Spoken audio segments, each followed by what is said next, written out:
Hoy hablaremos sobre las metas internacionales de seguridad aplicadas al paciente quirúrgico. Hola, hoy hablaremos sobre las metas internacionales de seguridad aplicadas al paciente quirúrgico. La Organización Mundial de la Salud define la seguridad del paciente como la ausencia de daño, sea este real o potencial, durante la atención sanitaria. Existen entonces, metas internacionales de seguridad de paciente que constituyen estrategias prioritarias del sector salud para la acreditación de la calidad y seguridad, tanto en clínicas como en los hospitales, para poder promover acciones específicas y disminuir de esta manera significativamente los eventos adversos. Meta número 1. Identificación correcta de paciente. Al llegar el paciente al centro quirúrgico, la enfermera debe aplicar 3 filtros de seguridad. Primero, identificación correcta. Es un procedimiento que permite al equipo quirúrgico tener la certeza de la identidad del paciente durante el proceso de atención, es decir, que sea el paciente correcto, el procedimiento correcto y el lugar correcto. Además, permite identificar factores de riesgo. En este punto no se consideran como datos válidos, por ejemplo, el número de historia clínica, la fecha de nacimiento o el número de cama. El segundo filtro de seguridad lo constituye la identificación cruzada, que es una identificación verbal en combinación con otro mecanismo de identificación, como puede ser la historia clínica o la solicitud operatoria. Como tercer filtro de seguridad lo constituye el brazalete, que es un dispositivo gráfico que contiene los datos del paciente para poder verificar si se trata de la persona y procedimiento correcto. Meta número 2. Mejorar la comunicación efectiva, entendida esta como una comunicación oportuna, completa, segura e inequívoca, y sobre todo comprendida por quien la recibe. En este punto debemos tener en cuenta 3 aspectos importantes. No se reciben órdenes médicas verbales, solo en el caso de emergencias clínicas, en salas de cirugía o en salas de procedimiento, pero estas deben ser de acuerdo a los protocolos establecidos. Debemos también de aplicar el protocolo de comunicación redundante en el informe telefónico de las muestras de patología. Es decir, el servicio de patología informa al centro quirúrgico los resultados de una muestra patológica. Es entonces que ésta pide la repetición de los datos consignados para verificar que estos sean los correctos.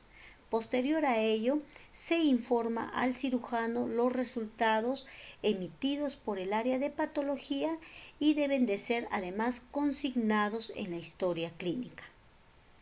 También se debe de mejorar la comunicación en la entrega de turno y traslado de pacientes, es decir, cuando finaliza la cirugía, el paciente es trasladado a la unidad de recuperación, a la unidad de cuidados intensivos, al piso o, en caso de pacientes ambulatorios, cuando son dados de alta. Meta número 3. Esta meta está dirigida a vigilar la seguridad en los medicamentos de alto riesgo.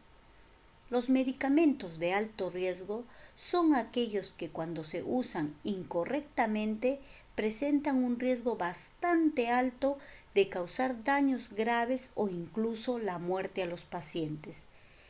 Esta meta está dirigida primordialmente a prevenir errores de la medicación.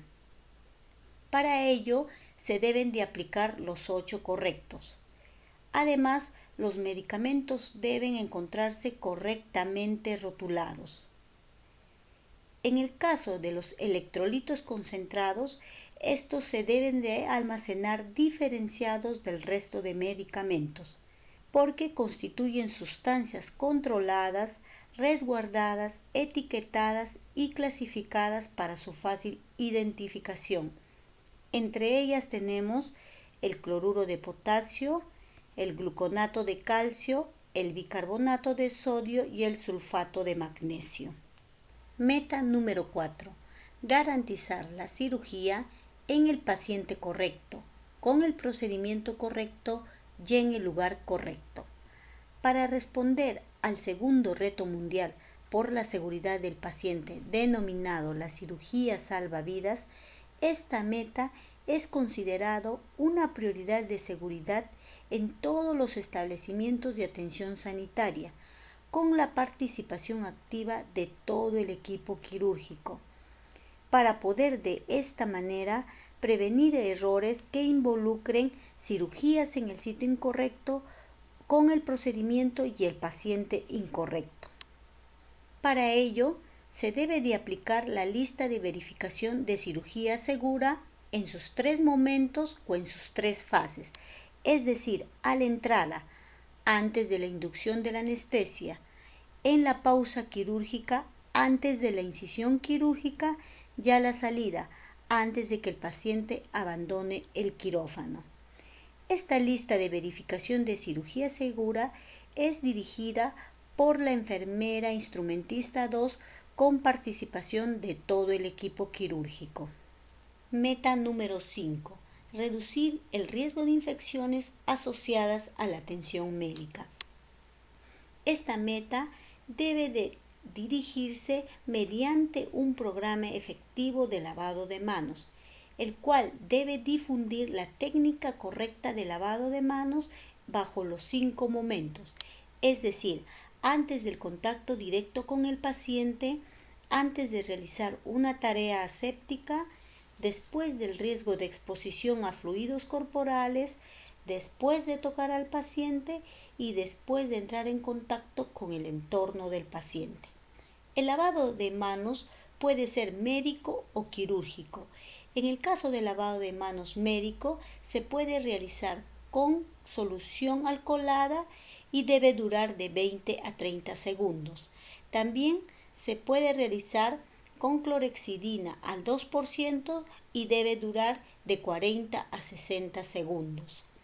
En el caso del lavado de manos quirúrgico que se realiza en las salas de operaciones, debe realizarse con clorexidina al 4% y debe durar un promedio de 5 minutos. Meta número 6. Reducir el riesgo de daños ocasionados al paciente por caídas. Esta meta tiene como objetivo primordial identificar, evaluar y reevaluar el riesgo de caída en un paciente y tomar con ello las medidas preventivas correspondientes. Para ello, se debe de realizar la valoración de la caída mediante la aplicación de una escala. En el caso de pacientes adultos, la escala de Dalton, y en el caso de los pacientes pediátricos, la escala de McDames. También, en el caso del paciente quirúrgico cuyo estado de conciencia se encuentra disminuido debido a la anestesia, presenta un alto riesgo de caídas. Sumado a ello, se deben de también identificar los factores de riesgo como caídas previas o extremos de edad, es decir, niños menores de 6 años o adultos mayores de 70. También se deben utilizar aditamentos de seguridad como camillas con barandas. Se debe aplicar fajas de sujeción al paciente. Todo ello se debe documentar en la historia clínica, los hechos relacionados con la prevención de caídas, las intervenciones y los resultados obtenidos. Meta número 7. Prevenir el riesgo de aparición de úlceras por presión. Definida esta como una lesión de origen isquémico que se localiza en la piel y en los tejidos subyacentes y que es producida por la presión prolongada y la fricción entre dos planos duros, uno perteneciente al paciente y el otro externo a él. Para ello, primero debemos de identificar los factores de riesgo. Estos pueden ser intrínsecos, es decir, relacionados al paciente, y se puede considerar la condición física, el estado nutricional, la edad, las enfermedades subyacentes, entre otros. En los factores extrínsecos, es decir, ajenos al paciente, se puede considerar la inmovilidad, la humedad y la presencia de catéter urinario. Para valorar el riesgo de aparición de úlcera por presión, debemos además de aplicar la escala de Norton.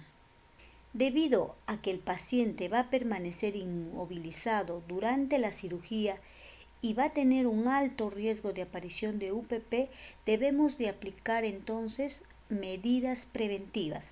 Entre ellas tenemos la aplicación del protector cutáneo y la colocación de rodetes en las zonas de presión. Y para finalizar, recordar esta frase de Eric Hoffer, un escritor estadounidense, que nos dice: en tiempos de cambio, quienes estén abiertos al aprendizaje se adueñarán del futuro, mientras que aquellos que creen saberlo todo estarán equipados para un mundo que ya no existe. Gracias.